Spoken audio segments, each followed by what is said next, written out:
ಮಿತ್ರರೇ,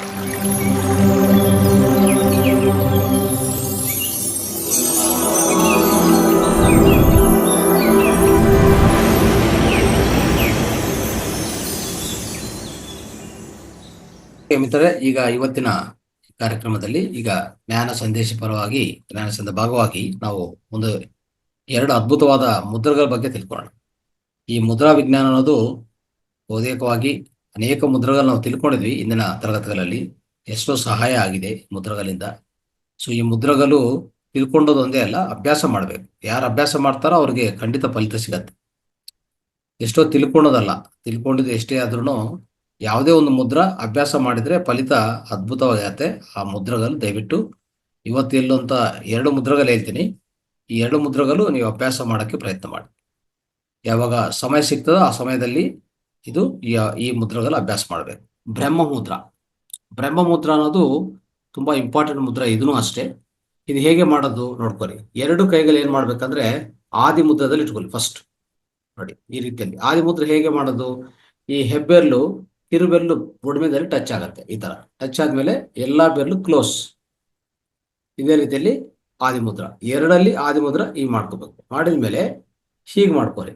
ಅಂದ್ರೆ ಎರಡು ಈ ಆದಿಮುದ್ರ ಮಾಡಿದ್ಮೇಲೆ ಹಿಂಭಾಗದಲ್ಲಿ ಟಚ್ ಮಾಡ್ಬೇಕು. ಹಿಂಭಾಗದಲ್ಲಿ ಎರಡು ಈ ಹಸ್ತಗಳು, ಎರಡು ಕೈಗಳು ಈ ಆದಿಮುದ್ರ ಮಾಡಿದ್ಮೇಲೆ ಬ್ಯಾಕ್ ಸೈಡ್ ಟಚ್ ಮಾಡುವಾಗ ನಮ್ದು ಉಂಗರ ಬೆರಳು ಮಧ್ಯ ಬೆರಳು ಟಚ್ ಆಗಿರ್ತದೆ ಅಷ್ಟೇ. ಈ ತರ ಇಟ್ಕೊಂಡ್ರೆ ಓಕೆ. ಮಿಕ್ಕಿದ ಎರಡು ಬೆರಳು ಟಚ್ ಆಗಲ್ಲ. ಆದ್ರೂ ಈ ತರ ಟಚ್ ಮಾಡಿ ಇಟ್ಕೊಂಡು ತೊಡೆ ಮೇಲೆ ಇಟ್ಕೊ. ಹೀಗೆ ತೊಡೆ ಮೇಲೆ ಇಟ್ಕೊರಿ ಕೆಳಗಡೆ.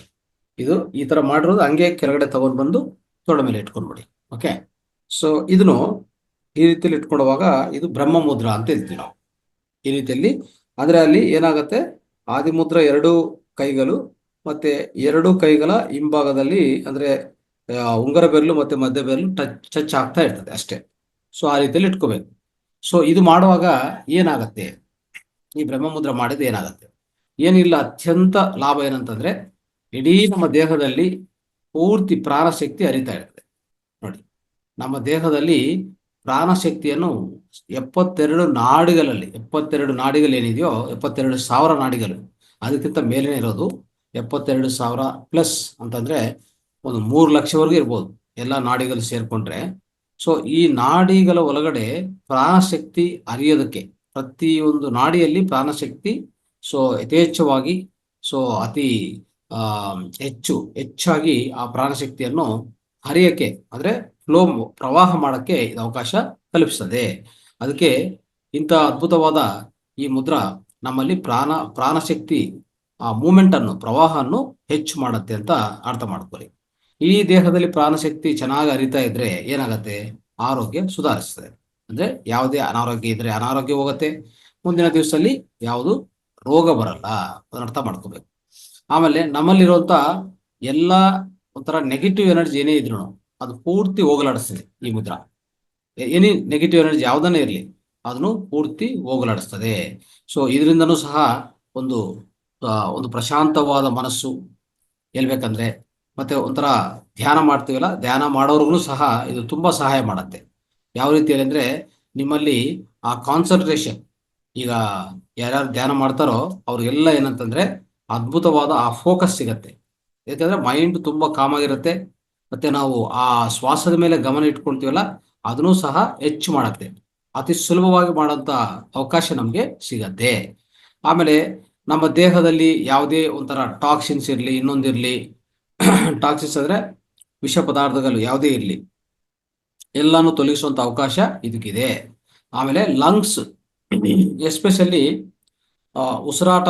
ಉಸಿರಾಟದ ಶ್ವಾಸಕೋಶಗಳು ತುಂಬಾ ಚೆನ್ನಾಗಿ ಕೆಲಸ ಮಾಡುತ್ತೆ ಈ ಮುದ್ರದಿಂದ ಅಂತ ನಾವು ಅರ್ಥ ಮಾಡ್ಕೋಬೇಕು.